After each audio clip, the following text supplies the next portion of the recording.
everyone, good evening, That will be fun. and happy Library Week. Yeah. Do we need to turn ourselves on here, or we just did it? We're good. Oh, okay, cut that part. Anyway, happy Library Week, and kudos to Albany Public Library, being named one of the top places to work. Yes. Well done. Okay, so I'm going to call the meeting to order and ask for any comments on the agenda as it's written. Any changes? Have a motion to approve it as written? Second? I'll second it. Okay, any discussion? Okay, the agenda is approved as written. Any public comment? Okay, hearing none, we'll move on to the presentation by our auditors. Welcome. Thank you. Good evening.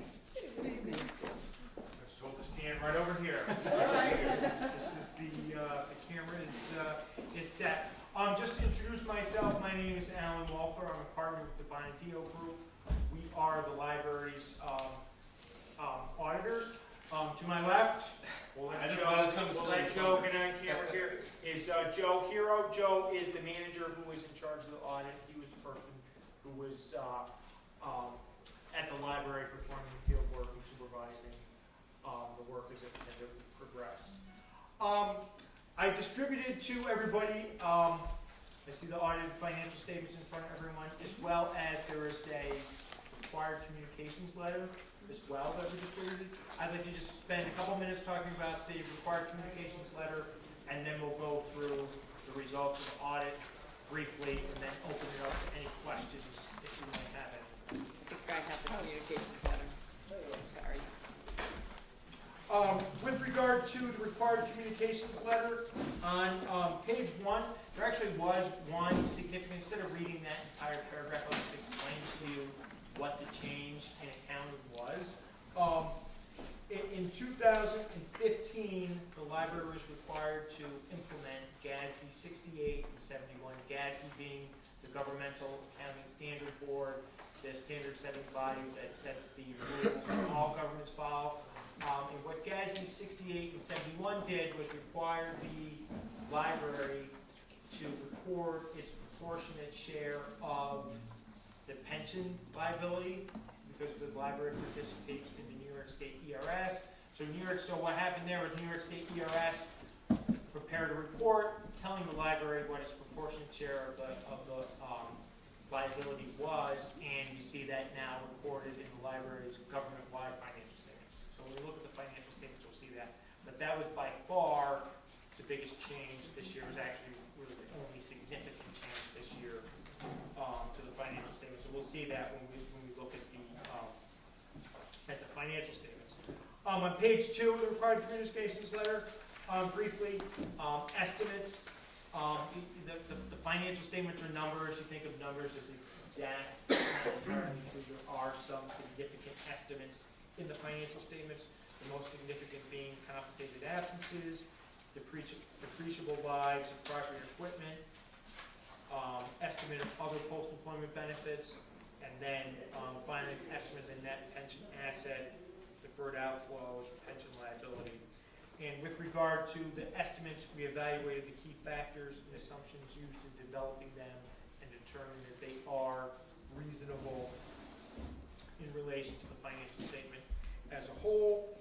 And then finally on this report, difficulties encountered in performing the audit at the bottom of page 2. If we had any difficulties in performing the audit, we have to report them here, and we did not. The audit went very well. Any questions on that letter? Pretty much the same as you've seen in the past, except for the change with the GASB 68 and 71 implementation. Okay? So if you have the financial statements, you guys have the blue bound copies. We'll go through that briefly. If you look at the table of contents, I'll just walk you through what's in here, and then we'll hit on some of the highlights. We're not going to go through the entire 37-page document. The report itself is broken into 5 sections. Pages 1 and 2 is the independent auditor's report. Pages 3 through 7 is management's discussion and analysis. Pages 8 through 30 is the basic financial statements. Pages 31 through 34 is required supplementary information. That's information that's required by the GASB. And then pages 35 through 37 is other required report. It's important to remember of this 37-page document, even though we assist in the preparation, the only pages that are ours are pages 1 and 2 and 35 and 36. Okay, so the independent audit report and the report on internal controls and compliance are the Bonadeo groups. The rest of the document is the libraries through your financial statements and the audit them. Okay? Okay, so having said all that, let's go all the way to page 37. We'll go right to the conclusion, and then we'll go back. So what 37 is schedule of findings and responses for the year. And what this does in a one-page summary is summarize the results of our audit for the year. So the type of independent auditor's report we issued was unmodified. That's the highest level of assurance we can give on your financial statements. That is the opinion that all the users of the financial statements, the bonds, agencies, that's the opinion that they look for. With regard to internal controls, we identified no material weaknesses and no significant deficiencies. And with regard to non-compliance material of the financial statements, none noted. Okay, so very clean audit, no internal control findings, no compliance findings, and unmodified opinion on your financial statements.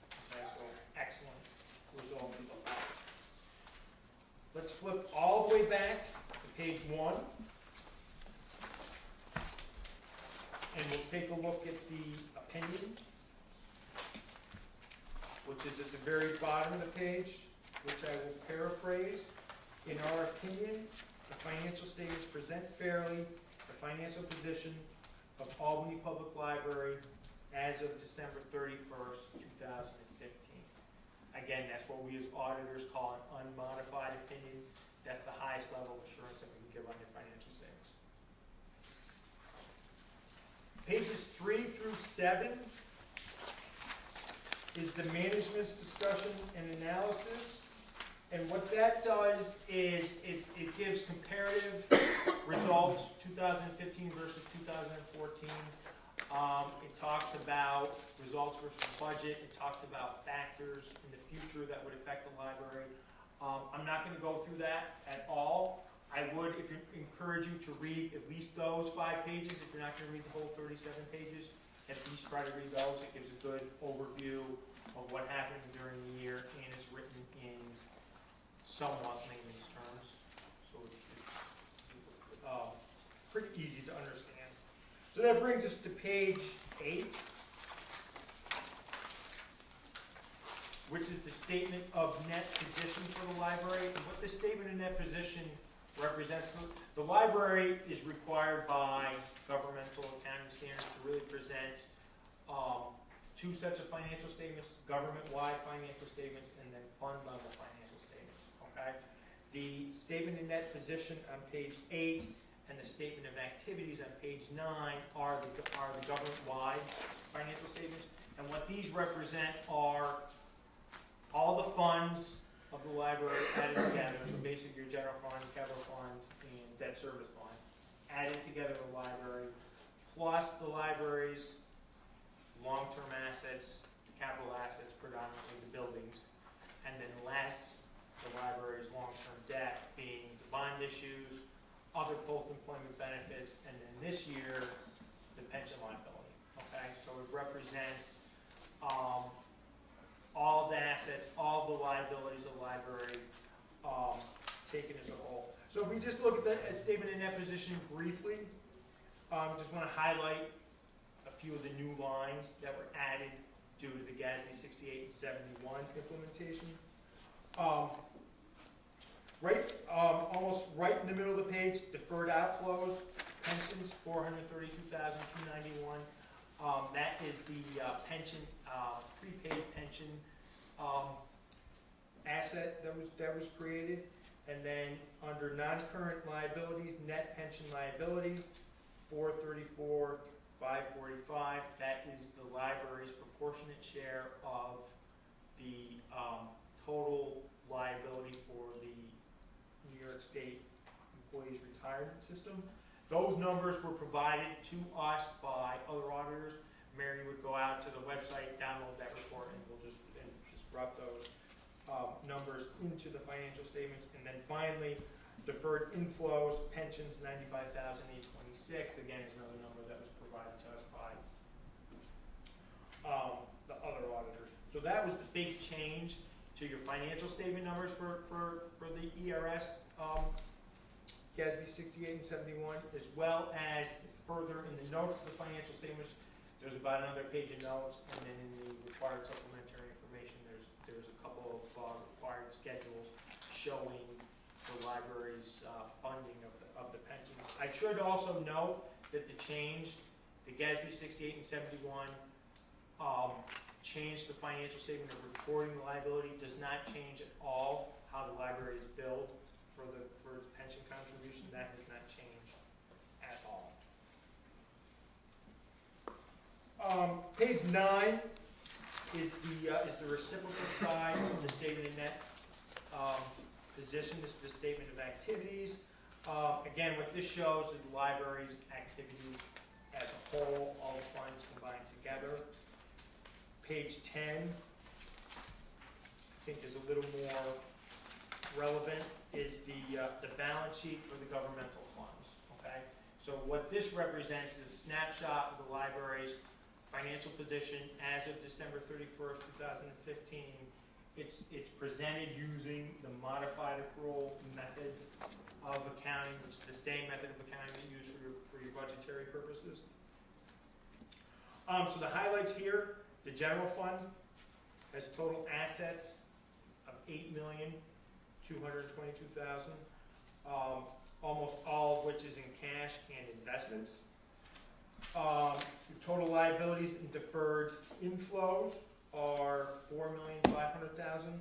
The biggest deferred inflow is the property taxes received in advance, because the school taxes are on a June 30th, so half of those are received in advance, and it's will be recognized as revenue in the 2016 fiscal year. So the accounting formula is assets minus liabilities and deferred inflows brings you to your total fund balance. Your total fund balance at the end of December 2015 was $3,674,000, of which $169,000 is non-spendable. That's tied up in prepaid expenses. $759,000 was designated for subsequent years' expenditures. That's the amount that was used to balance the 2016 budget. And then $2,744,000 is unassigned.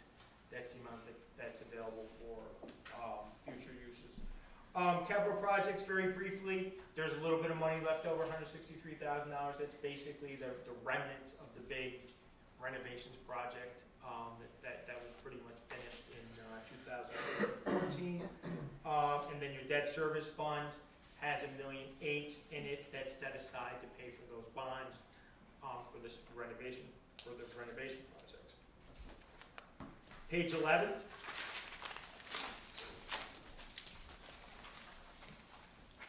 Is the statement of revenues, expenditures, and changes in fund balance for the governmental funds. The general fund, let's ignore. We'll look at that versus the budget. I think it's probably a little more relevant. Again, the capital projects fund, there is very little activity this year. It's just really just the remnants of the big renovations project. And then the debt service fund is really just a transfer in of $1.8 million and then a payment out of $1.8 million to pay your interest and principal payments, again, on the bonds for the renovation project. Can I just tell them a couple things? The general fund is what you see when we give you the treasurer's report, so that's a general fund. Debt service is when we pay the bond, and then the capital projects is what we have left over from the bond that we're, billing off this year. Thank you. Thanks, Randy. Pages 12 and 13, I'm going to skip over. These are, if you're interested in what they are reconciliations of your governmental fund balance to the state of that position, and then your governmental changes in revenue and expenditure to your statement of activity. Reconcile the modified accrual basis to the full accrual basis. It's probably more than you ever wanted to know about that. And then pages 14 through, I believe it is 30. Yes, 14 through 30 are the notes to the financial statements. I'm not going to go through the notes in any detail. I will tell you that since you all read the notes last year, you know exactly what was in there. For 2015, the only real changes are there's probably a page and a half of additional disclosures that pertain to GASB 68 and 71, pertaining to the funding status of the New York State Employee Retirement System. And I think if you read through that whole thing, the key thing that I think you should take away is as of March 31st, 2015, which is the most recent valuation for the New York State Employee Retirement System, the New York State ERS was 97% funded. Okay, so meaning that they had 97 cents of assets for every dollar of liabilities, which is very well funded in pension funds. So, those of you who participate in that plan should not be concerned about your future benefits. Page 31 is the budget versus actual report for the general fund. Again, the general fund being the only fund for which there is a formally adopted budget. The highlights here, your total revenues budgeted, $8,779,000. Your total actual revenues were $8,884,000. So you had a net favorable revenue variance of $105,000. Your expenditures budgeted were $7,685,000. Your actual expenditures were $6,978,000. So you had a net favorable budgetary variance in your expenditures of $707,000. And the net results for the year is the very last line. You had budgeted to use $759,000 of your fund balance. Your fund balance actually grew by $52,000, so you had a net favorable variance of $812,000. The remainder of the report, page 32, 33, and 34 is supplementary information regarding your other post-employment benefits and the funding of your pensions. I'm going to skip over that in its entirety. And then finally, pages 35 and 36 is your auditor's report on internal control and compliance. I'm going to skip over that as well because I gave you the results of those at the very beginning of my report, and that you had no material weaknesses or significant deficiencies noted, and that there were no instances of non-compliance. That is the extent of my comments. If there's any questions. Thank you very much. Well, thank you for a very thorough. Thank you. Okay, no further discussion, questions, comments? Any other? Okay, well, thank you very much. Thank you. You have to accept them. Okay. All right, so do I have a motion to accept the report as written? Motion. And a second to Donna. Any discussion? All in favor? Aye. Opposed? Abstained. Okay, the motion carries. Thank you very much. Thank you. Okay, so the minutes from our last meeting of March. Any corrections or additions to those minutes?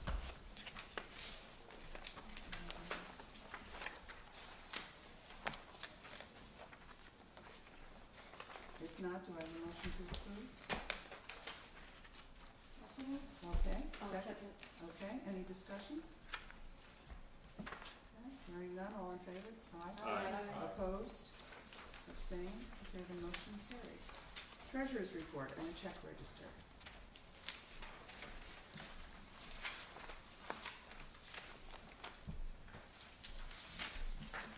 questions about the check register? We have the most up-to-date one.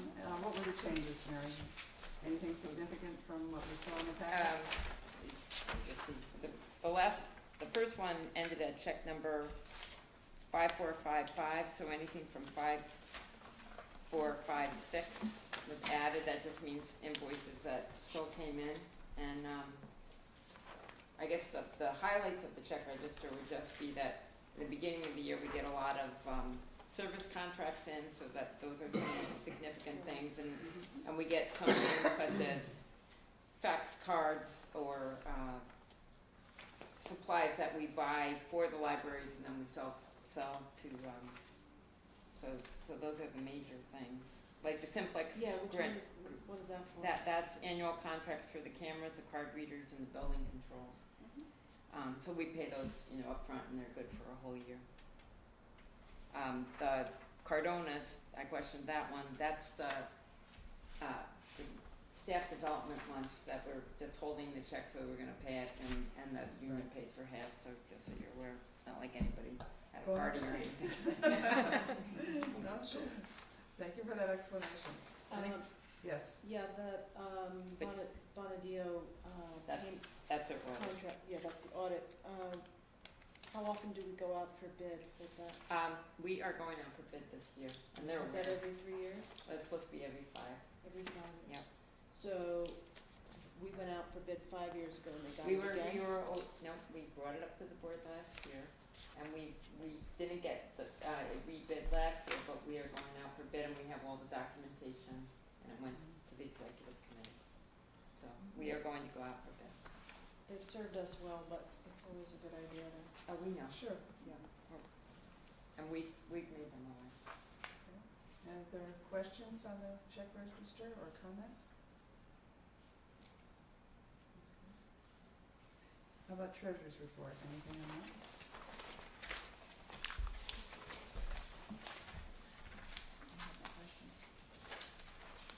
No questions, Scott? Is that okay? Anybody else? I have, it's not a question, but I wonder, I always,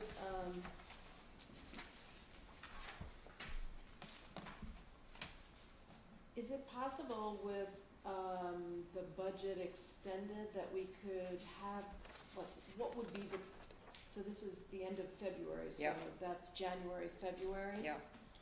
So, the What- percentage, because Well, when I look at these percentages, Let me just give you a good Yeah. rule of thumb that would help Yes. you. yes, So if you always look at the revenue, okay?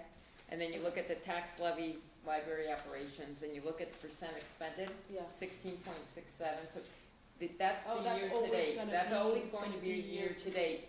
So then on an expense item, I- if you're less than that, Alyssa, Oh, you're that's good. good. If you're Okay. over it, I got in you. theory, you Oh. could be bad, but in other cases, like in maintenance, it's because we pay up front, and that's why we're over. Okay. So like, that's That's how very we go through it. That's Yeah, perfect. okay? So that's a good rule of thumb. Thank you. Good question. Okay, any other questions about treasurer's report or check register? Okay, that brings us to committee. We have to approve the check register. Do I have a motion to approve? Second? I second. Okay, we have 2 seconds down, Arlene, so You take can your pick. second. I don't know who's first. Okay, any discussion? Yes. Okay, all in favor? Aye. Aye. Opposed? Abstained? Okay, the motion carries. So committee reports, the first one is the executive committee, and pretty straightforward. You have the minutes. The one item that's under old business, but I want to bring forward because Bob may not be here when we get that far on the agenda, is the plan for internal controls. And so we've had this on the books for a while, and I just wanted to take the opportunity with the group to revisit this in terms of its origin, its significance, as it relates to a time frame for having a plan in place. So I think that's where I'd like to start. This was assigned to the Finance Committee, but we're trying to surface where that original recommendation came from. Does anybody recollect? No, none of us does. So, okay. So, in any event, there's no New York State statute that requires us to have internal controls? That's sort of the next point in the decision tree. Not in that way, but you do have internal controls. I mean, you've got them in place. When I was speaking to you, and speaking to Scott, I think really maybe what we're talking about is writing down the procedures you're using. So it's not a situation that the library doesn't have appropriate internal controls. It's just that it may not be as clearly documented as you'd like if you were trying to demonstrate a best practice. Okay. So that's really the work that needs to be done. However, there may be one or two areas where we don't have internal controls. Like you brought up the issue of health plan selections and payments. Mary and I have met today, and there's 3 areas that we've identified that we already have processes in place, so that we're just going to create a document to go over how we do that process. So there's some backup in case Mary and I. And I mean, and I don't want you to think that we don't have some written controls, because we have a lot of written controls. Okay, so it sounds like it's not the heavy lift we may have thought, that it's documenting what's already in place and creating any new ones to fill the gaps. Right. So what then would be the next steps? That you two do that? Okay. And is it reasonable to bring it back here at the next meeting, a draft?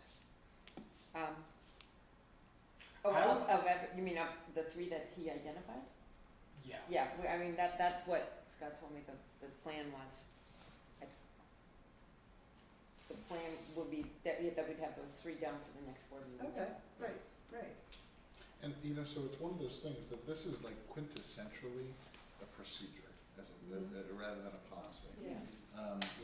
It's a procedure for staff to follow to make sure that they're going through the same steps each time that they do a transaction, so that the transaction itself is testable, and so that there's always something that you can go back to and look at your standards. So, for example, if you were talking about health insurance, you want a trail to show that when an employee begins service, he or she is offered health insurance, that they make a written declination or a written acceptance. If they make an acceptance, exactly what level of coverage they've taken, and that then gets put into the system in the way that it needs to get put into the system, and that someone then verifies that that's in the system and that we have a record to tie it all together. So like, that's your procedure.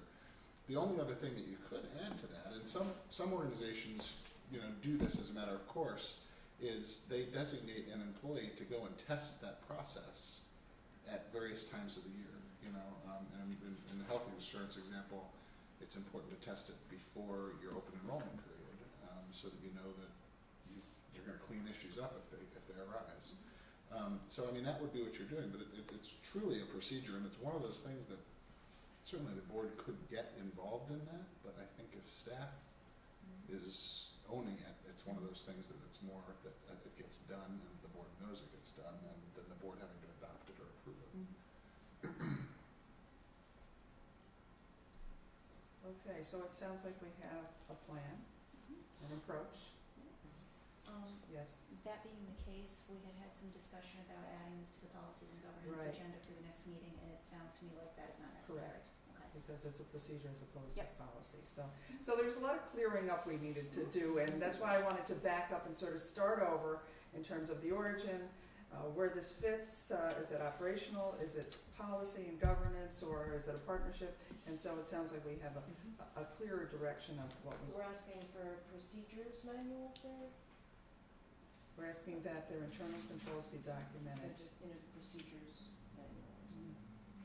And we'll add those because the policy grid has procedurals on those, so I'll add those to the policy grid. Oh, it's technically a policy and procedure grid. Okay.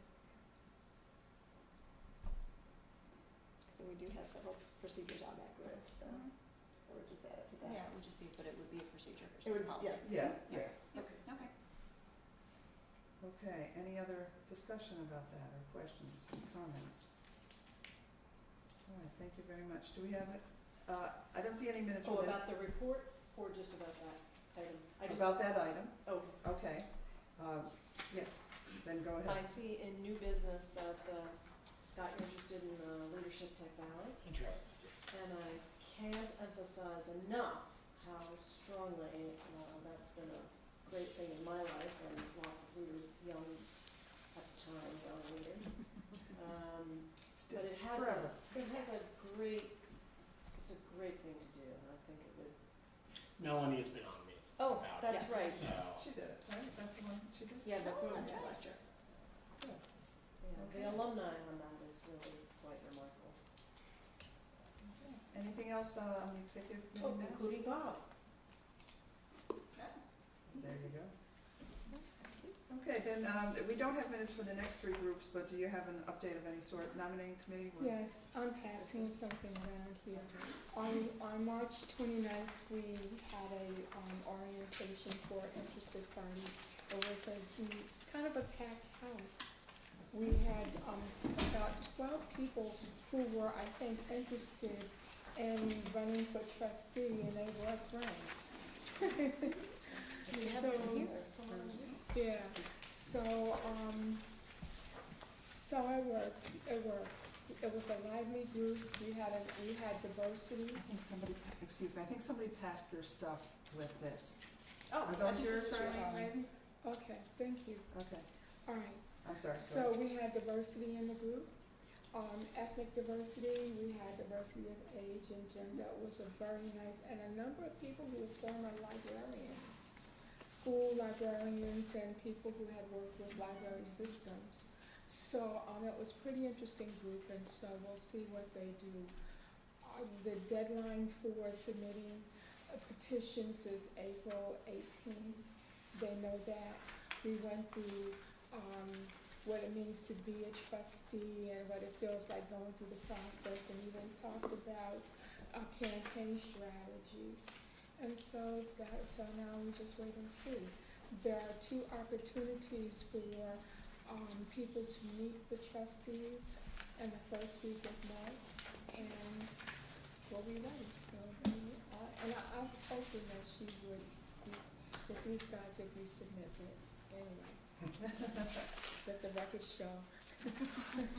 Well, thanks. I think the turnout is gratifying. I can remember when we first did this and we were talking to one person, so good work. And it's gratifying that there's interest. Yeah. Okay, any questions or comments for Arlene?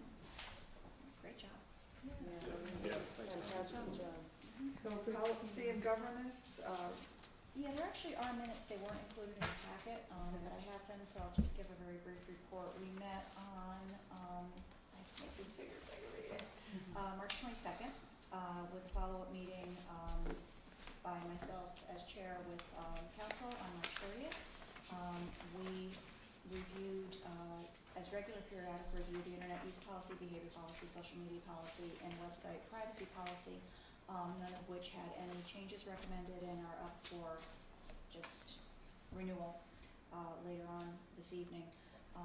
We also discussed the board meeting absence policy. We had some initial recommendations, which then upon discussion with council, we changed just a little bit. And it was really around, we didn't talk about this in the action part, but it was really just around specifying what the period of time is during which an absence by a trustee is of concern.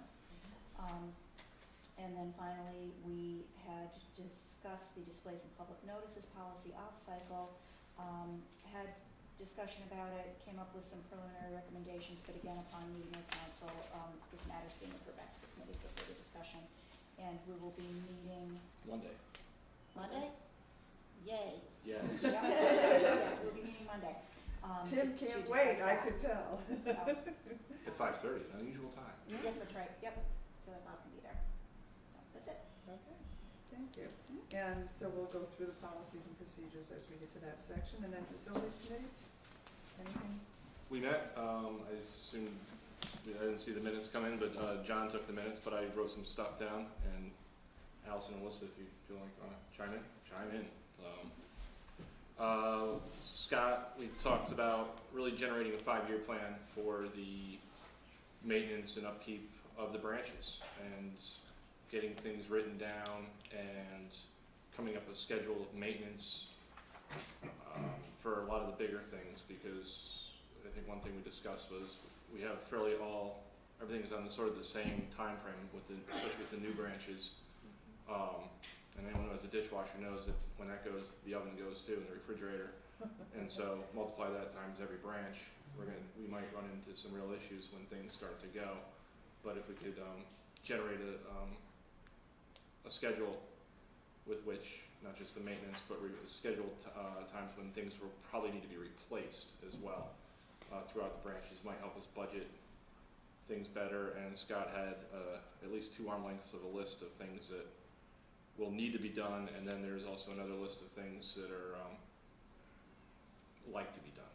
Nice to do. Some structural issues. It seems like every branch has an issue that will need addressing in the next couple of years, if not sooner. And then there's always Washington Avenue and its unique problems and issues and things to make it look more presentable.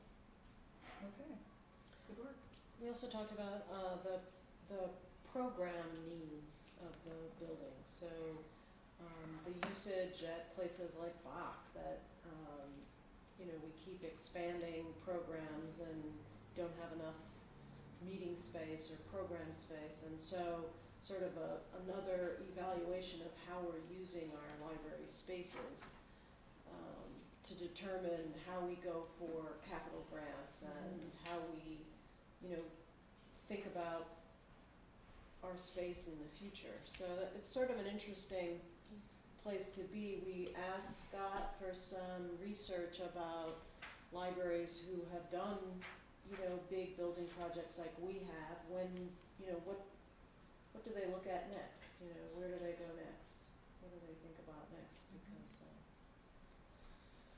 anyway, and, we have some ambitious ideas from a director who's, Surprise. Okay. so I think that's exciting.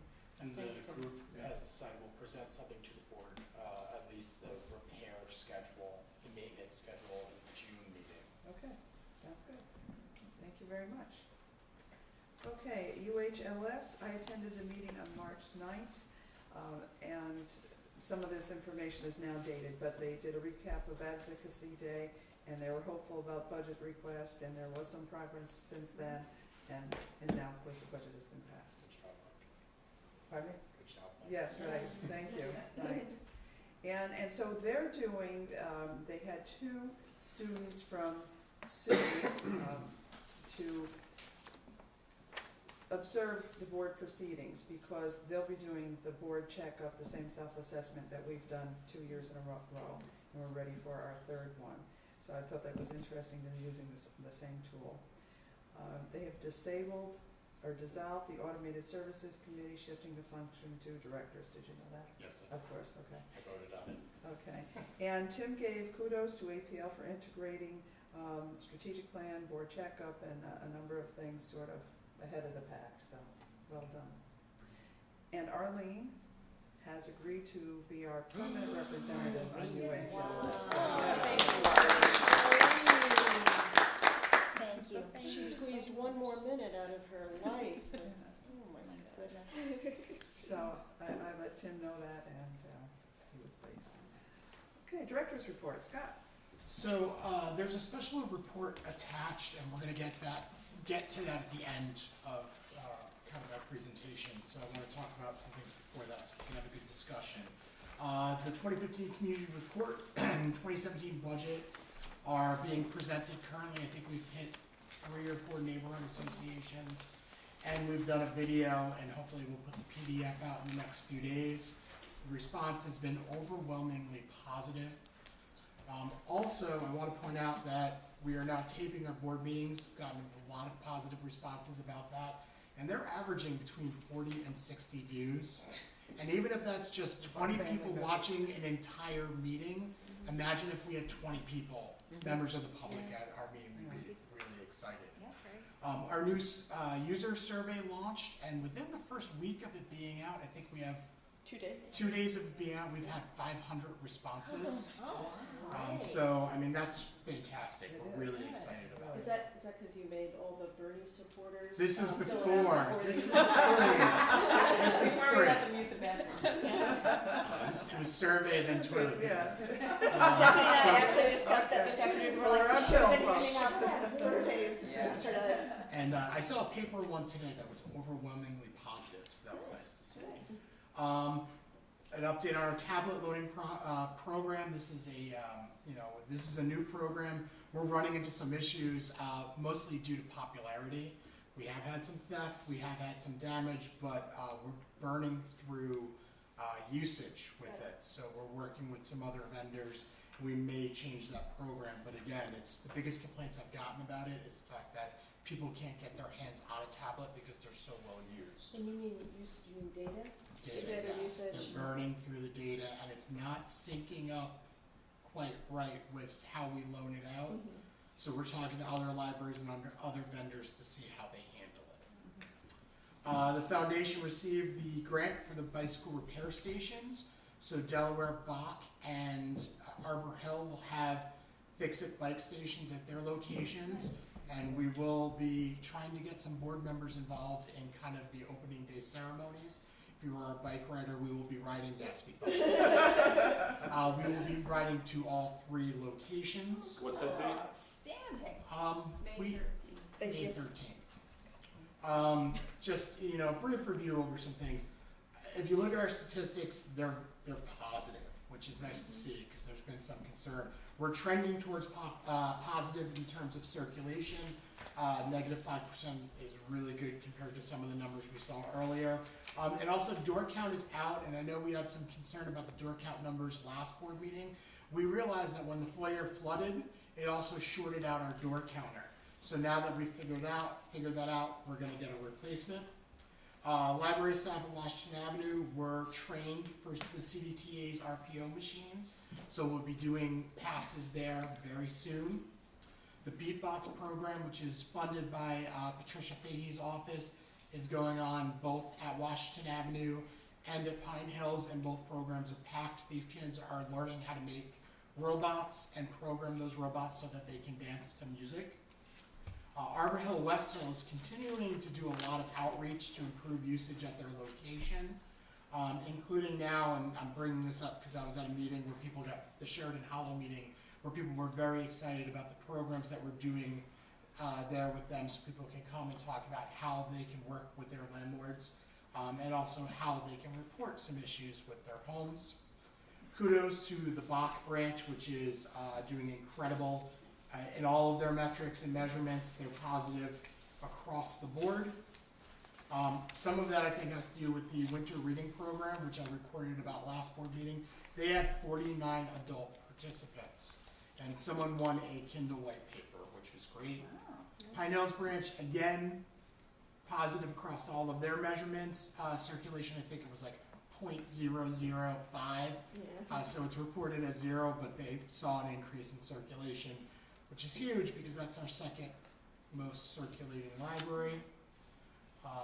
Pilates, I had to bring it up because I literally had someone show up at my Bach hours to talk about Pilates. Pilates is very popular here, and member of the public took time out of their day to talk about how much they wanted the Pilates program to continue.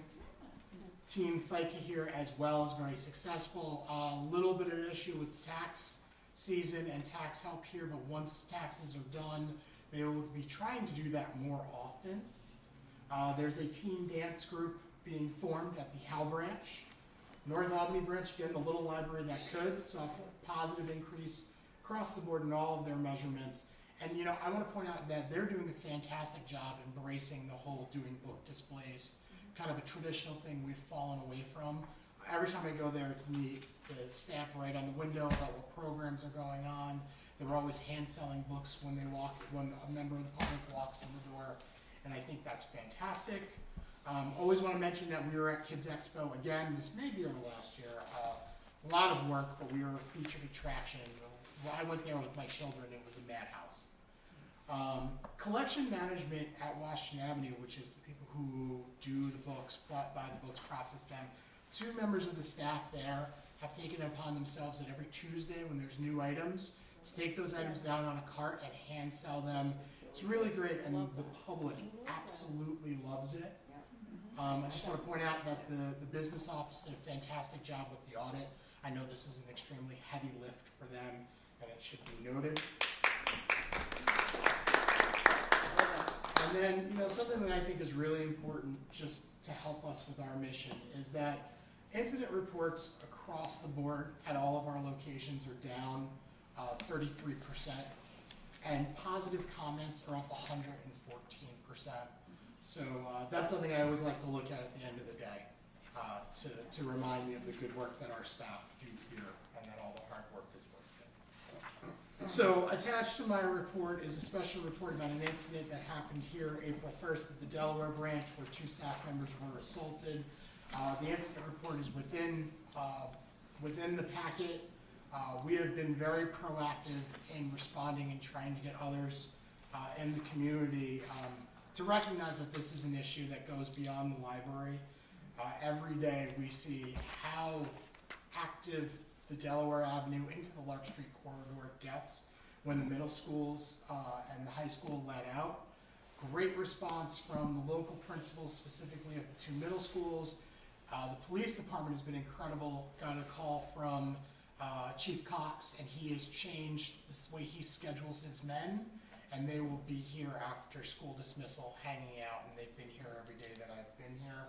We are hiring a community engagement clerk for this specific location, and we're moving one of our all-star teen librarians to this location to start doing more teen programming, because we think it will help. But again, this is something that goes beyond our doors, and I think the school district has to take a little bit of ownership, and I think they are in helping us, because some of these kids aren't like the young lady we met earlier. They're not our regular library kids. They're kids who are kind of coming in and causing issues and then leaving. They're not taking part in programs. They don't have library cards, and that's why we're having a hard time identifying them. So we actually have a meeting. The school superintendent scheduler reached out to us, and we have a meeting with them the 14th here where they will be bringing the police officers who work in the schools and multiple members of their staff. We will have multiple members of our staff. And we're going to work through this and really get, hopefully, a response. The ward leaders were called. They were great. I think they helped get us in contact with the schools. And again, I can't speak highly enough of the response that the police have had to this. The officers have been here every day. A member of the administration has made sure to be here after 3 o'clock till about 5 o'clock. For me, it's been fun. I've gotten to do reference, which I miss and I love. And then on days where I'm busy, Melanie's been here, and Rebecca, when I showed up today, she's got 3 branches to take care of, but she was in the hallway today hanging out with the kids while one of our librarians is out. So we're being as proactive as possible, and it's been fantastic support from the board. And as one member of 2 neighborhood associations said to me, I have all the faith in the world that you guys are going to figure this out, but I have reached a point where I think this is beyond us, and we really need to get the entire community involved. City Hall has also been excellent in their responses. So that's it. I'll open it up to questions about the report. What could the school district specifically do? You said that the principals of the 2 middle schools are still supportive, but what do you see the school district overall doing? I'm hoping that they recognize that maybe there needs to be a change to the way dismissals are done. Okay. That's my hope, and my hope is that that they help us figure out something that we don't know that could help us with this. I mean, we've thrown our best people at this, and we're at a loss. More programming is something that we can do, and having a community engagement clerk like we have at other locations.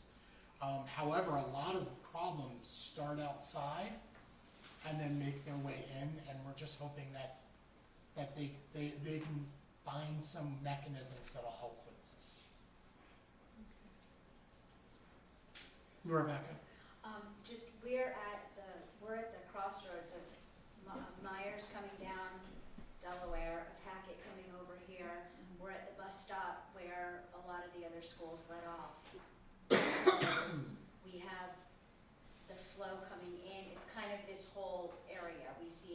overflow to across the street.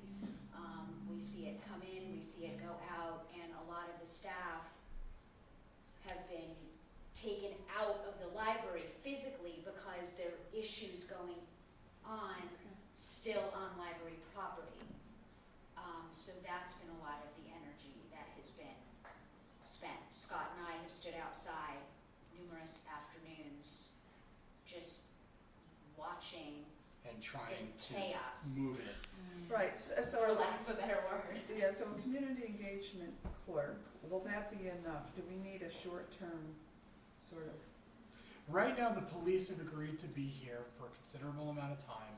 I think a community engagement clerk and extra staff, I think that's gonna help us inside the building, but we still are faced with what's going on outside of our building.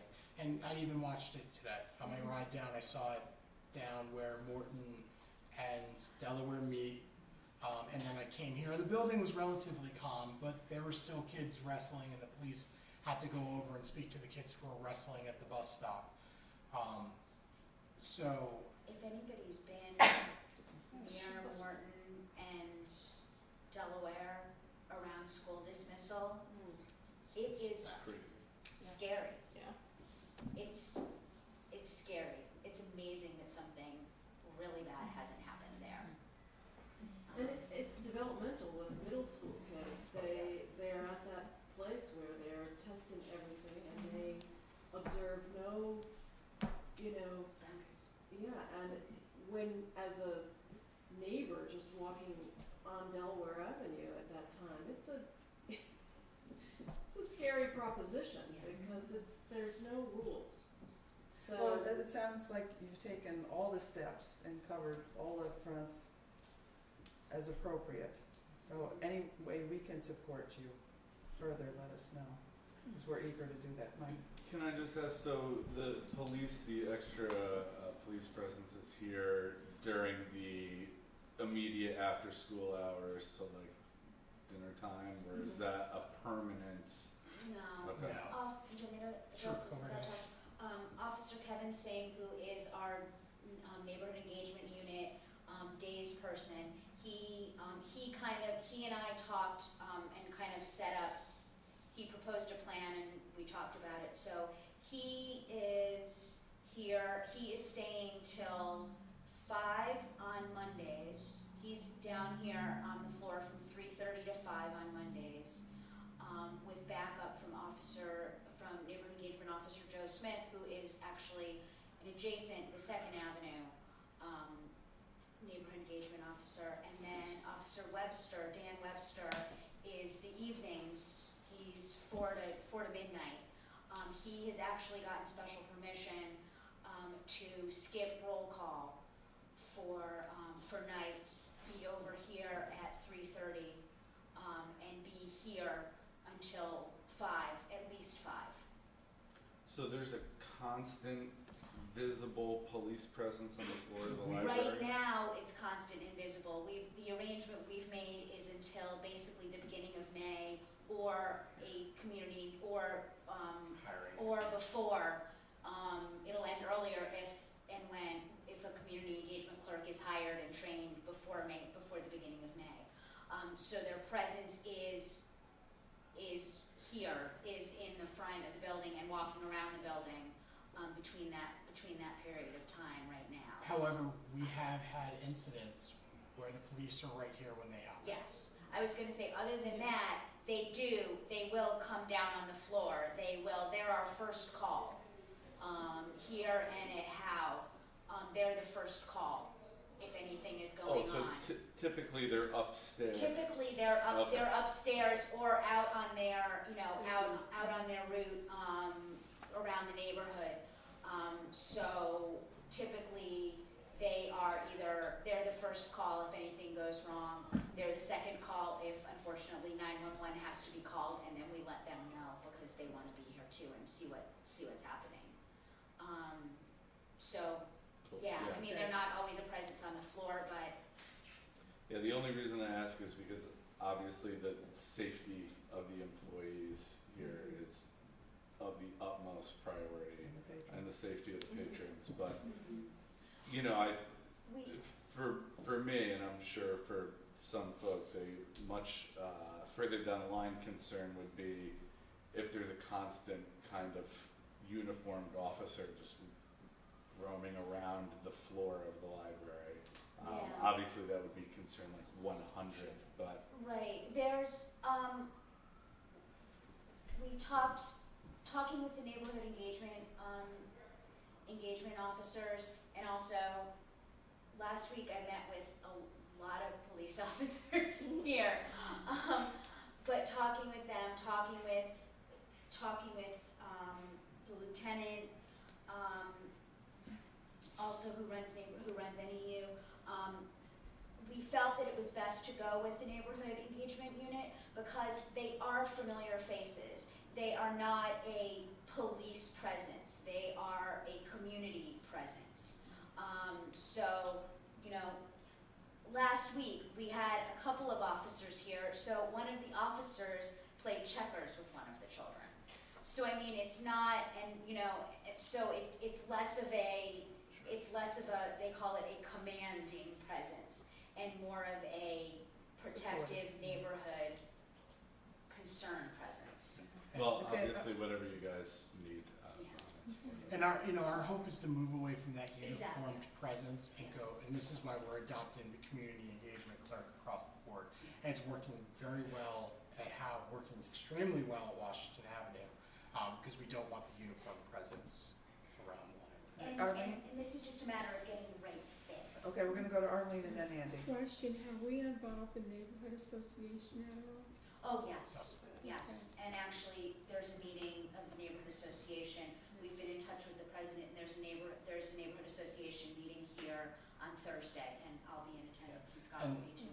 Lois also runs, she runs Sheridan Hollow as well as, she's not the president, but she runs the Sheridan Hollow meeting, and her and I spoke after the Sheridan Hollow meeting last night.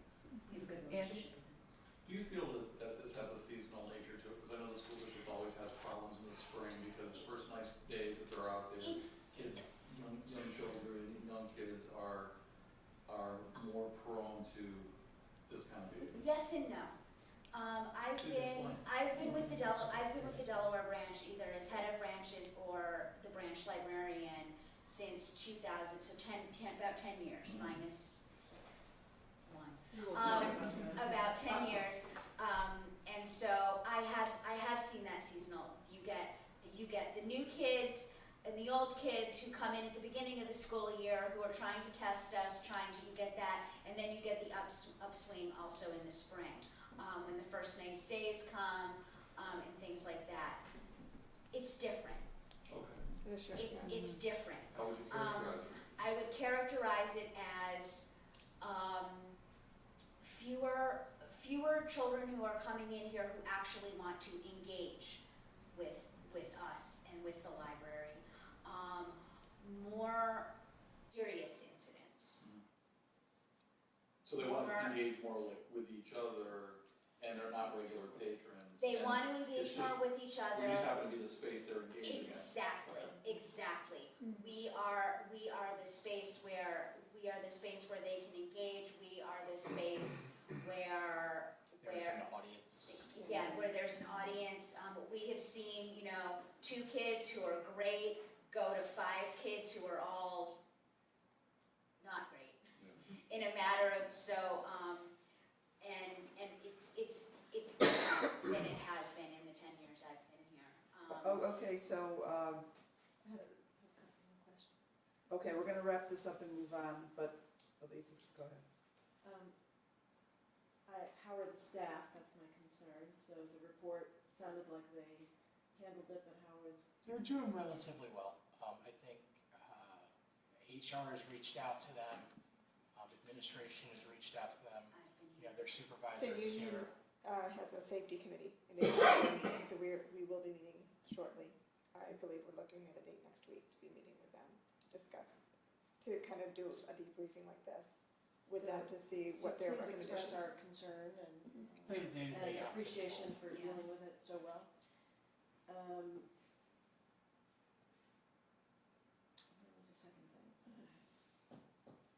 What was the second thing? Okay, go ahead, Andy. What do you think? for the second thing. Go ahead. I guess my other question is, because of your long-term experience, and you see it as different, are the solutions being suggested about the community engagement? What are we calling the staff? Community engagement clerk. Clerk. Is it enough? Is there more? Yes. It is enough. I think so. I've seen it work at other locations. I think that's why it's a matter of getting the right fit is important. I'm taking the hiring of this position extremely seriously. And it's, I think, yes, I think that's Okay, and then definitely. clearly we'll monitor the situation. Oh, of course, of course. Will this make it 3 locations where we're trying to have community? Yes, we'll have one at Howe, we'll have one here, and we are interested in doing one at Arbor Hill as well. And we're trying to find outside funding, and we're in conversations with somebody about outside funding for that position. Okay, last My question, then we're My gonna move second on. question was about communicating. We did receive a letter from a patron who was here and witnessed it.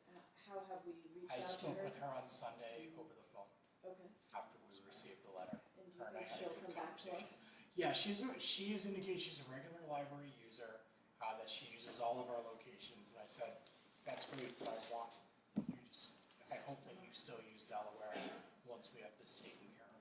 And how will we communicate our actions with the public? Because I'm sure this is something, especially if we're going to the neighborhood association. We'll share the neighborhood association, the merchants association, and I think for our patrons, they'll see it. And I think they've already seen it. There's been some comments to me when I walk in the door from patrons that they're saying, we love that we see you here. And I think it's already recognized by the public, and the best way to get it out there is just, is to communicate it by action, and I think that goes a long way. We've had people come into individually who are here that day and express concern and support directly to the staff. Okay, good discussion, thank you very much. And good report. Okay, policies and procedures. Yes. Go over the grid. I go to the grid. The ones in yellow, the social media website privacy, internet use and behavior are being brought up for vote today. There were just straight revisions. One thing we forgot to mention that I realized afterwards with the committee meeting minutes was the service to children. We did send out the letter to all the schools, the universities, the different programs that were identified to get help, and we have received no response back from that whatsoever. So we will be probably bringing that back for discussion on where to go next. I think we need to look at it again because it's been a while. It's been over a and year that it's been up for review, so a decision I we have to believe needs to be talk made. about it. Maybe at some point we could have some conversation about who the letters might have gone to, because if they land in the wrong place, it's not helpful.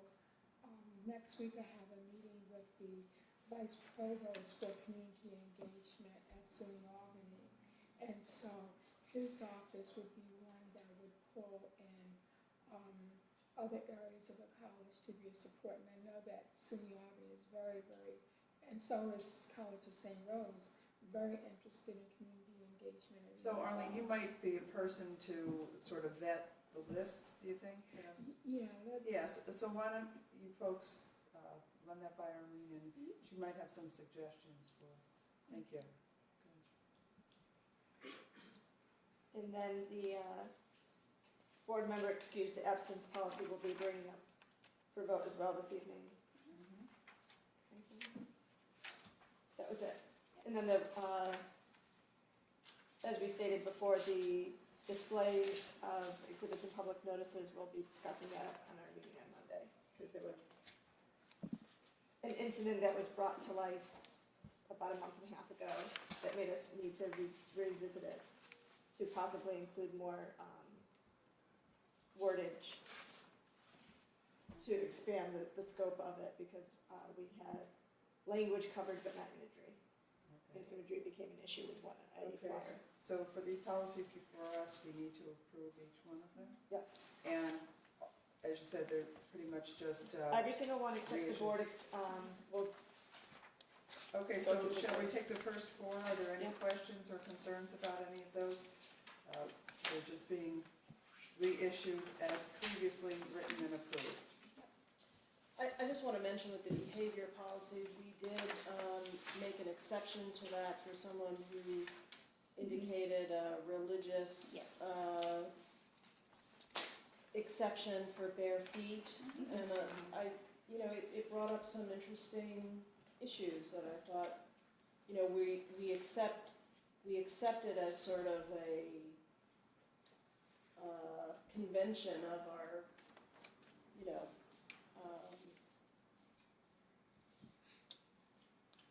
and it isn't always a societal belief, yes. convention, and it doesn't necessarily have any bearing in cleanliness or health, Infection control. and the health department does not require. It's just a norm, It's a just societal It's norm. a societal norm. And, it's, when you look at it, it's sort of a difficult thing to defend, so. So I just wanted, I think we should keep it there, but I think we should be aware that all of these policies have potential exceptions, that we should be, I don't know if you advertise that or make it very clear that we are willing to look at them. And so far, the staff has been, really quite willing to work with the public, and I appreciate that very much. Good point.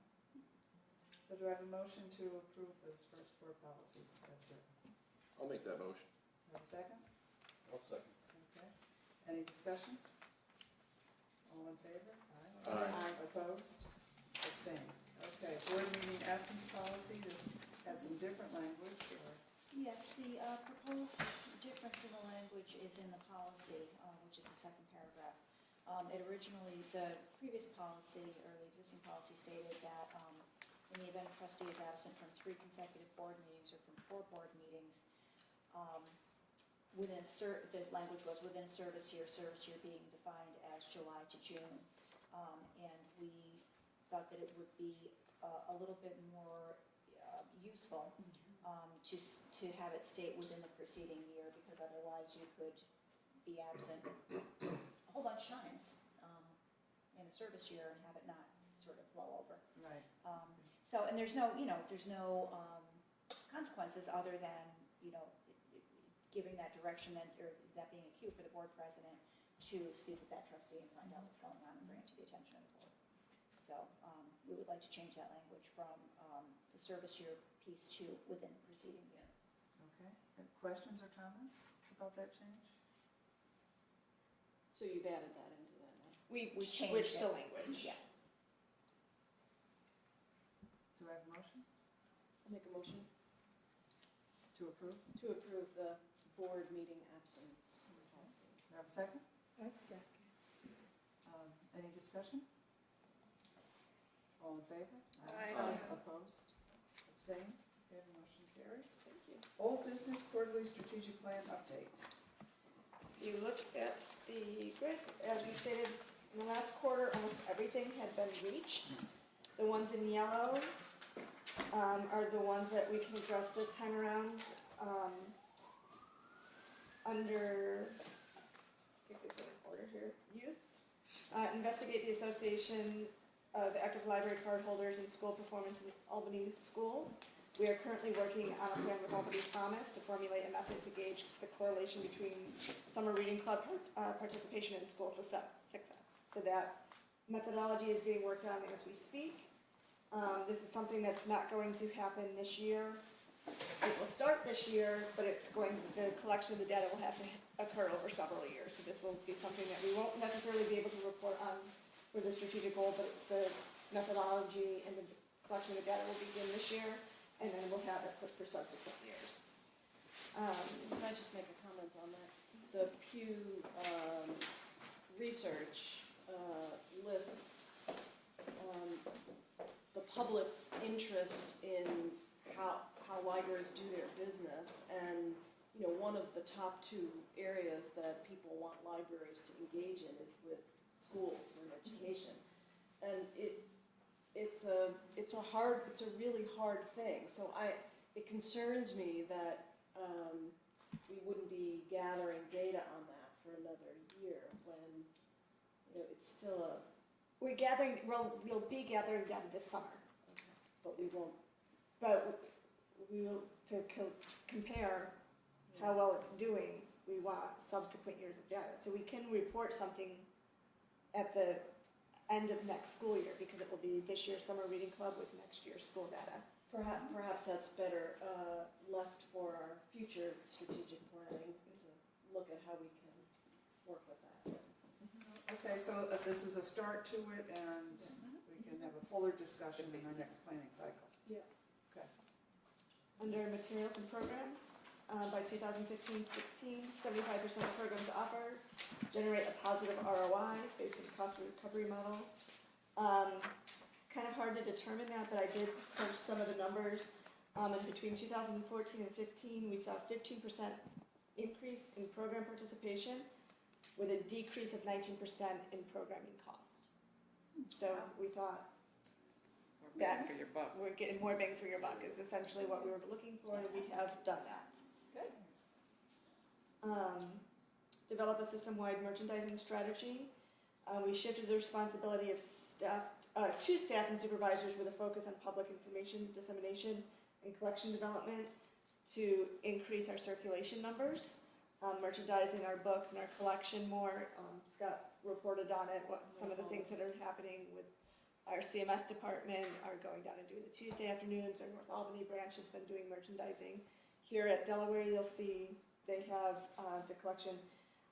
In small, as you can see from our numbers just in the past 2 months, our numbers are increasing. So it is already receiving a positive uptick with that. So our merchandising strategy is in its infancy and it's already working. So we see that as a positive sign. Used to be called Main Library, but now Washington Avenue. Retain a consulting service to develop a viable renovation concept. We will work with consultation services as needed. We don't think it's fiscally responsible to hire a consulting firm to discuss the renovations at this time. But we are working along with the Buildings and Facilities Committee as well to identify certain projects that we feel are vital. Is that mostly because you've been doing the projects all along? Yeah, so The way the DLD money or the DLD grants are set up, they're not not big enough. until Mike's work is completely done. Yeah. They're not. It's another 19 million. Yeah, they're not really set up for large building projects. They're set up Yeah. for small building projects. And because of the popularity of the program now, there are more libraries that are applying for them. And I think UHLS has the right model, which is they want to fund everybody. So you don't always get the 75%, you more or less get the 45 or 50%. So everybody can do work. So it's more affordable, and it's more likely for the project to happen if there's smaller projects. And we can address that in the facilities plan that we're talking about. Exactly. Great. So we're doing good. And then Yes. the other ones that are in the works is we are working with the project outcome survey. We decided to hold off on that. We were going to start it this spring, possibly May, but with us deciding to redo the user survey in April, we didn't want to bombard patrons with surveys. So we'll probably be doing a survey in the That makes summer sense. rather than in the spring. So the remaining goals are actually going to be based probably on those surveys. So we will be doing those, just not right now. We'll be doing those probably in the summer or fall. Good progress. Good We report. hit almost everything. So. I know, that's great. We're ready for a new strategic plan. Okay, let's see, that brings us to new business, Saturday hours at North Albany. The YMCA has decided to close their facility at 3 o'clock. And where our North Albany branch is. We did not know this. It was not communicated to us. We were lucky enough to have a staff member report it to us as soon as she saw a flyer. I have called the North Albany YMCA, they have apologized for their mistake. However, this means we cannot be in our library after 3 o'clock. So right now, we've shifted the hours down, and that's a model I would like to continue doing. It is a little harder for us because someone cannot be scheduled for a full day there. So Rebecca has had some difficulty with scheduling. However, this is a board decision and needs to be made by the board. Can we move the hours up to be open an hour earlier? That's what we've done. We've actually Okay. done that. That's the later. temporary So we're hours. so we're 11 to 3 is what we've moved there, because we kept the 4 hours period instead of 12 to 4. Or 12 to 5, we bumped it to 11 to 3 to make it a 4-hour shift for part-time employees to be able to work just a 4-hour shift. Because it will most likely be part-time employees that will fill that shift. The problem with a full-time employee doing that shift is they have nowhere to report to for their final 2 or 3 hours. Because the building's closed and they're not in the building. It would make them have to be there at 7 in the morning. It's gotta be smart for them to do that. Well, there's also, is the Y open, the Y was open there. It's open from 7 to 3. Okay, so you're going to do it temporarily until you get a part-time? Is that- No, No? we're just looking for the board to approve, and it could be a 10 to 3 or an 11 to 3 schedule, but the board needs to approve any permanent schedule change. Okay. Can't wait to do that one. We don't know if it's permanent for the law. We don't know if it's permanent for the Y. But for right now, those need to be our assigned hours that are voted on by the board. Okay, do I have a motion? Make a motion to change the hours at North Albany. Okay, do I have a second? I'll second. Any discussion? Yes. What are the hours going today? Do we have to make specific hours, or? They were 11 11 to to 3. 3. So they're 11 to 3, not 10 to 3. I mean, the board could decide for 10 to 3. I think this will add to an already kind of difficult schedule. Because the staff member needs to be in, needs to do the register, needs to get the library ready. So if they report it, they'll probably report at like 10:30, or do they just come in the door and? No, they come in earlier. Okay, but we're there 4 hours on a Saturday already. We're there 5 hours on a Saturday. Oh, so you're So saying it'd be That's one why less, it's 10 really. to 3 would follow that 5-hour schedule. Yeah, so let's do that. Okay, so your Motion motion, is 10 to 3. Then that would mean that the part-timer had to come in at 9 o'clock on Saturday, Rebecca? They come in at 9:30. If they But cannot I don't get in think we're real concerned about who comes in what time. I think we're concerned about the coverage at the library, right? I have a question about that. How likely is a part-timer going to be are you going to be able to fill that shift if It's the gonna hours be- are 10 to 3? That's gonna be- I think we have to try.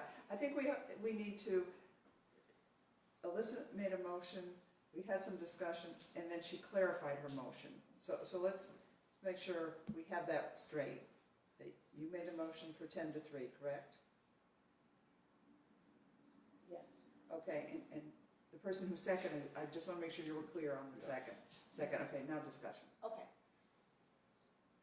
My question is whether it will be more difficult to get a part-timer to do 9:30 to 3 than it would be to get a part-timer to do 10:30 to 3? Yes, Yes, okay.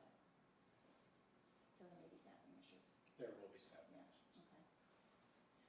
Do you have any data in terms of what the current, because we're currently open 10 to 5, 10 to 5?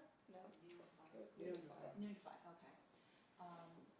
So we don't really, other than looking at other libraries on Saturday, which the only one that opens before noon on Saturday is Washington. So we don't really know whether being open at 10 versus 11 is really going to be useful. Yeah, We don't know. okay.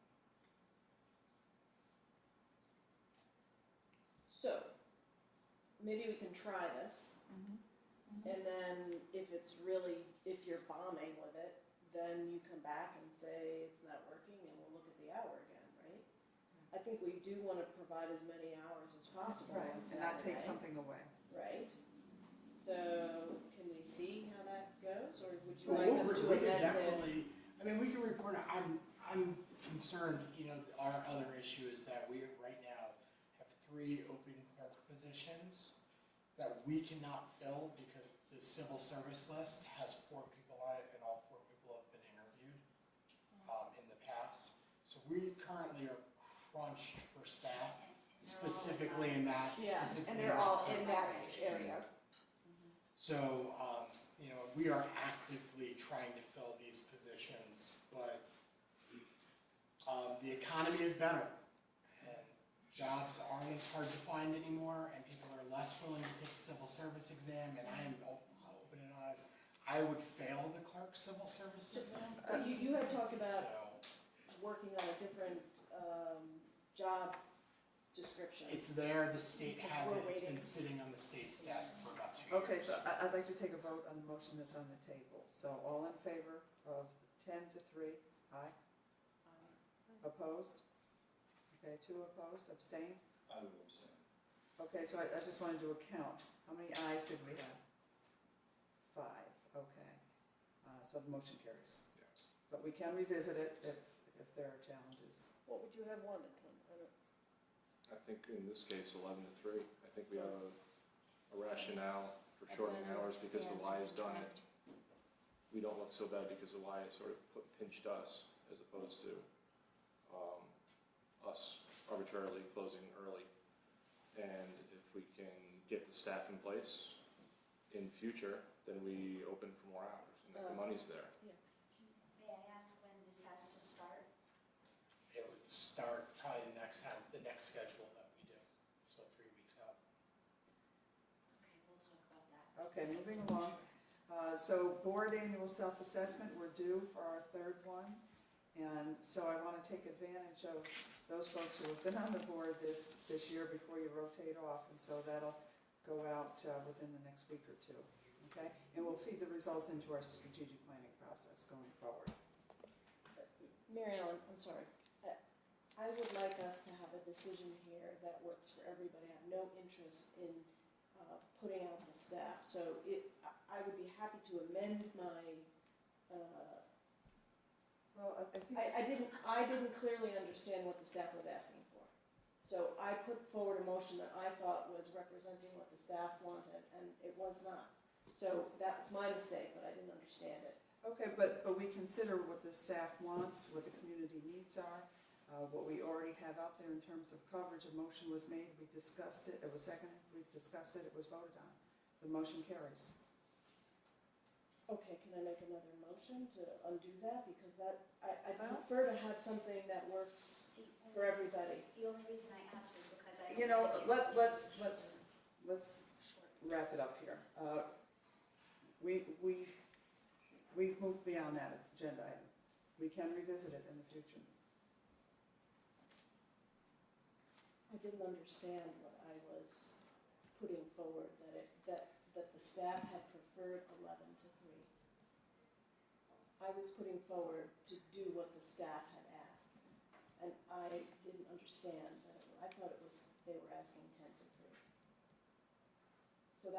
So I don't feel like the best decision was made, because Does everybody feel like the best decision wasn't made? People voted on it. People voted on it. We voted on it. Yeah, I'm comfortable with my vote. We agreed that we will see how it plays out. You know, if it works, then good, we'll support it, and we can do something more different next time around. We'll do that, but this is what got presented to us, and we voted. I understand how you feel. You know, I really do, and we really want to have a workable situation. But it is a balance of what is good for the community, what is good for staff. We're like stuck in a very difficult situation. We're just trying to do our part. If it doesn't work, you know us. We are flexible. We can come back and admit that we need to make a change and make that change. I have no doubt that we'll do that. I'm just saying that in that particular situation, I don't think I'm not clear that that's what I meant. So. Okay, but the motion was seconded, and Okay. people voted to. Fine, I just want us to make the best decision Okay. right here, and if it's possible to redo that, I'd be happy to do whatever it is that's necessary to. Well, we're gonna move on and talk about Sunday hours. So again, an additional, when we made the decision to have Bach open on Sundays during the summer, we never voted to have it follow the schedule that Washington Avenue follows. So right now it's open-ended, and it could be Bach is open every Sunday year-round. So the board needs to revisit that as well. And what's the Washington schedule? This Washington schedule closes July and In August. August. And again, just so I'm clear to the board, so the board understands, this is again a staffing issue, whereas it will be very hard to, we staff Sunday hours with the skeleton crew. And again, this will be a balance, particularly in the summer where we offer our staff significant amount of days off and they deserve those days off. Many of them take them off in the summer because they have children that are out of school. And I'm just afraid that if we are open those hours, we will see a significant crunch in staff. Is there a way to get door counts and the raw data from Sundays at Bach? Is that?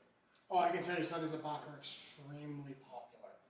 I mean, and we can. And we haven't been opening through the summer. Yeah, yet. we typically, like, we haven't reported the hours change yet, because we usually give it about a year to see how everything's playing out. So I think we talked about we were gonna give it, since it's doing so well, we were gonna give it 6 months.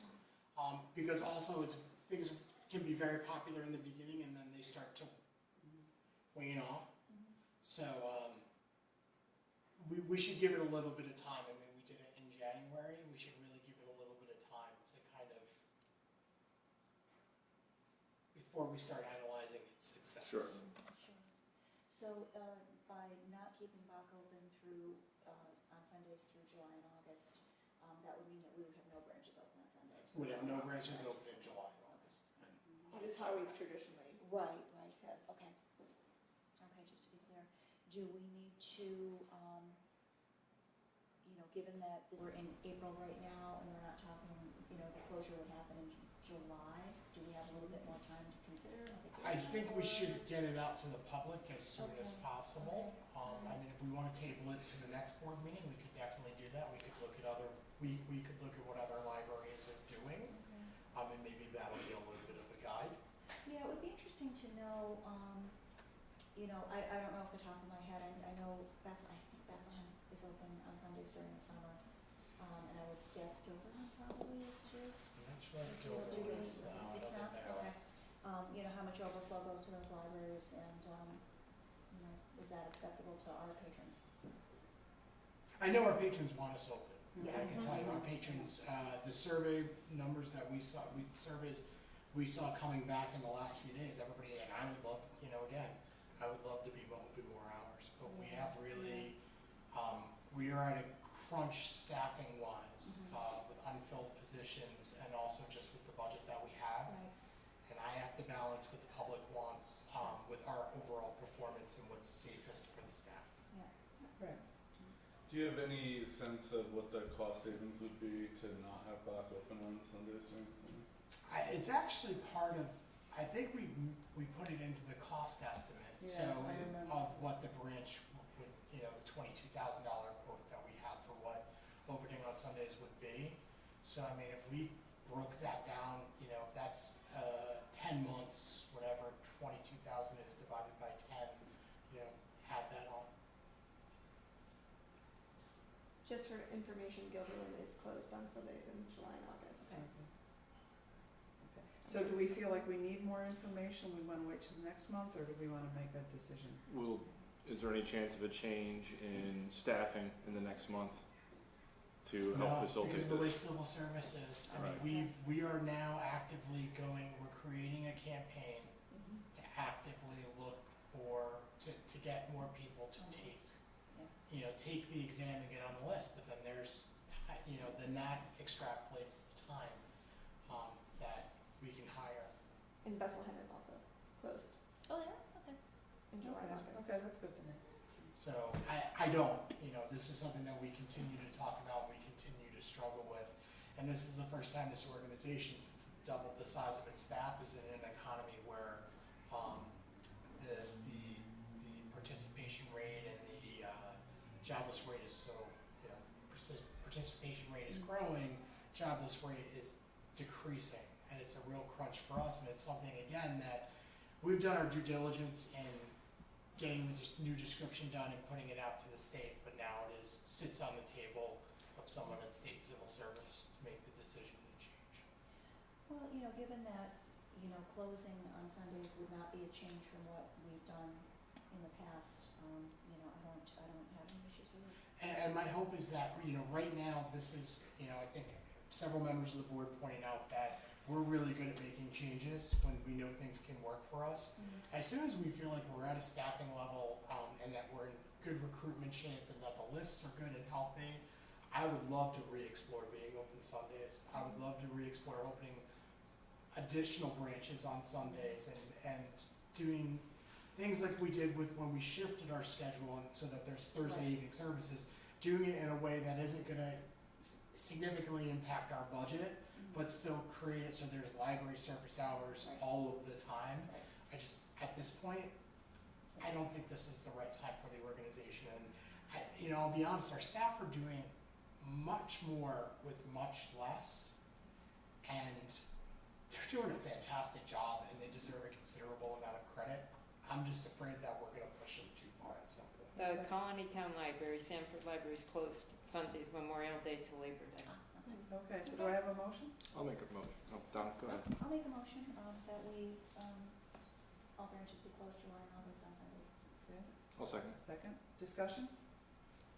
I just want to say, Good evening, Delaware patrons. It's now 30 minutes.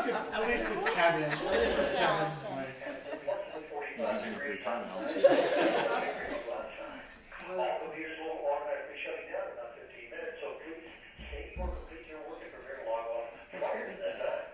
Please bring all materials you should check out to the circulation desk before closing time. And we'll be waiting for you here. Items will not be checked out after 8 p.m. Thank you very much. Follow that, Alice. Your time's up. okay. I just wanted to say that we did have requests from patrons for Sunday hours, and especially in that neighborhood.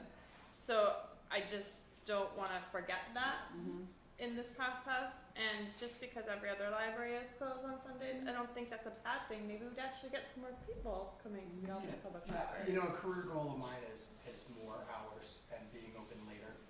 It really is. I had a member of the public talk to me about Washington Avenue being closed at 8 instead of 9. And I said, well, the reality is I would like all of our branches. I would love all of our branches to be open from 10 to 9. But you're going to say 24/7. And 24, I mean, that's my big dream is 24/7. I hope we can get there, but right now I have to worry about my staff and my staff's performance. Other and I discussion? Get there. I would just second that it's an opportunity. So all the libraries in the region are closed, Albany's open. That it could be an interesting distinguishing factor. Not written in stone, it's just written on the internet. So. Which we know is all not in always favor. accurate. We're going to take a vote now. All in favor? Aye. Aye. Opposed?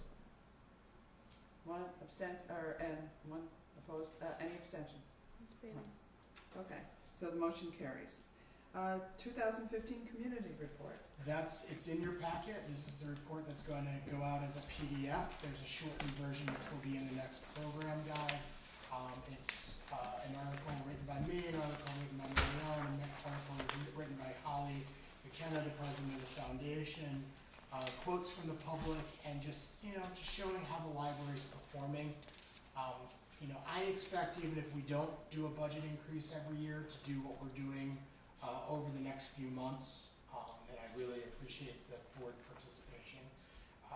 Most libraries do that. We've always kind of put ours into the Upper Hudson one and felt that was sufficient. But I think a library our size, this is our opportunity to show the incredible work that our staff are doing, and to show the hard work that the board and the foundation and the administration put into running. Well, this serves as the annual report that we've asked for, and well done. Good job. That's very nice. And it'll be done as a video, which is out there and you guys have already seen. a bookmark which will be handed to patrons.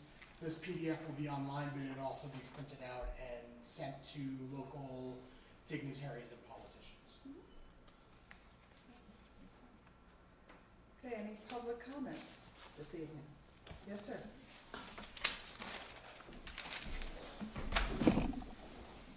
Good evening. Good evening. I'm not making faces, I'm releasing in pain. I fell in the ice last Monday. Spent 5 hours over in that emergency room until you wouldn't have dinner off me without your fractured your hip. I still think I already had one of those. My name is P.K. Miller. My legal name is Paul, middle initial K. And I realized my horror discussing it with my sister over the weekend. Next September 17, I will have had that nickname for 60 years, which makes me feel very old. I have a couple of things. First and foremost, the main library desperately needs an accessible /unisex/family restroom. There is no accessible restroom in the main library. When I first was discharged from the hospital, I came to the library for one of the book reviews or something. I had a terrible, I was walking with a walker then. I did a terrible job trying to get into the men's room and then back out. I know you've had people do training in terms of transgender issues, and I was very pleased about that. I've been very fortunate, especially to have my protege and friend Rachel take me on her journey with her, answering my questions. But it would just ease matters tremendously to have a restroom that's not only accessible, but is also a family/unisex restroom. Mom could take her son, Dad could take his daughter, or even let them go in there and kind of just wait outside. Because I'm sure you remember the terrible incident in the museum about 5-6 years ago. The little boy was raped in a public men's room with the mom standing right outside. But unfortunately, there are sick people in this world.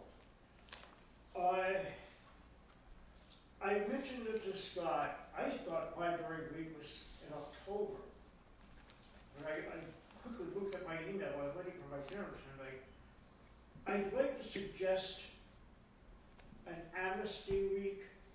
Whatever you have, however long it's overdue, bring it back. You don't even have to bring it to the circulation, just throw it in a box or whatever. And then the staff can determine, is this something that can be put on the shelf, or even donated to, not the H Council anymore, still the H Council book sale, whatever.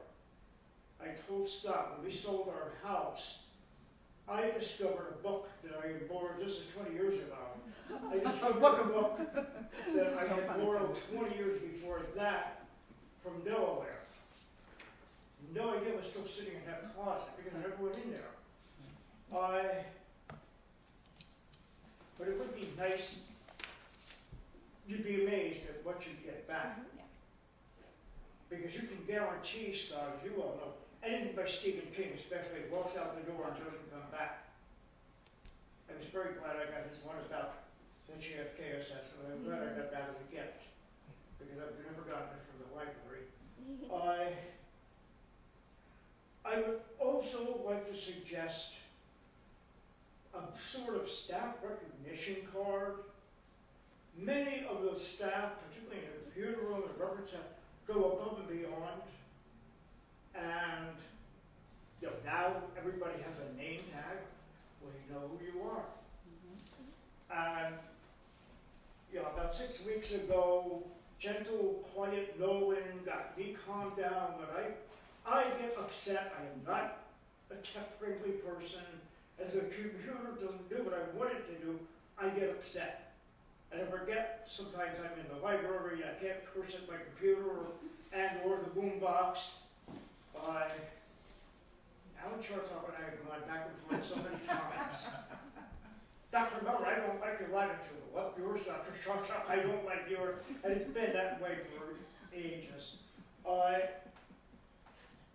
And then a couple of weeks later, Ryan helped me out. I could not find the corporate address. Doing a regular search under that company. Ryan did it a slightly different way. Aha!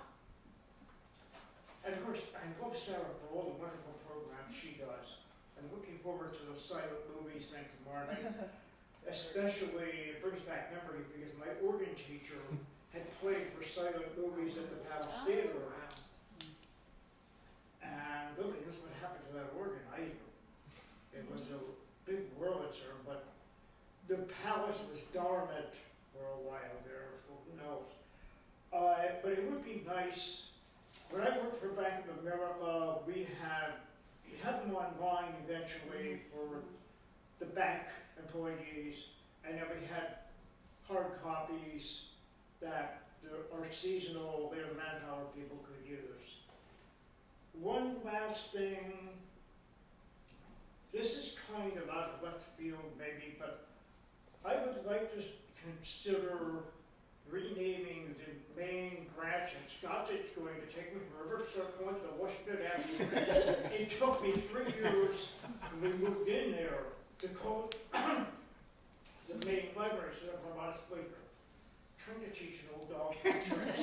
You'll get there. But I would like to suggest it being renamed as the Edgar Tompkins main branch. In honor of a man that gave 42 years to Albany Public Library, starting, I understand, as a reference librarian, and eventually becoming director of not just the Albany Public System, but the Upper Hudson Federation. When life was a lot simpler, I don't know how he managed both. Ed was somewhere along that continuum, more than somebody I met at the library. Pardon me, as English speaking union, and yet not a friend per se, but I knew him, and I might tell you, I grew up in the library. I told Scott this several times. I grew up in the Albany Public Library. The original Delaware Library across the street was my babysitter. My sister worked there as what would now be called a library assistant, not a page. And I went there after school. Everything was copacetic. I would curl up with a book. The only guideline is I couldn't pester my sister. If I had a question, I had to ask the redoubtable Miss Baker, the branch librarian, or one of her staff. I was not allowed to pester my sister. She said that wasn't so, but I also worked in the Prime Library, which is where the parking garage is for Capitol Rep. I worked there for a summer in 1960. And that was the big business library of the Albany Federation, Albany Public Library of Upper Hudson Federation. I remember years and years and years before there was the internet, our librarians handled some very difficult business, finance type questions, sometime in consultation with a major academic library. GE at that point had a big business library. Okay, well, thank you very much for all of these ideas. Your library patron Uber level, right? We really appreciate your input and your interest. I had hoped to be a candidate for the board, but unless God puts 48 hours in a day between now and Saturday, I'm not going to be able to get 50-some more signatures. Okay, but come and visit us and give us ideas. We appreciate it. Thank you very much. Okay, so we don't need executive session this, I'm sorry, anybody else? Okay, thank you. And we don't need executive session this evening, so do I have a motion to adjourn? Second? I'll second. Okay, all in favor? Aye. Okay. Thank you very much.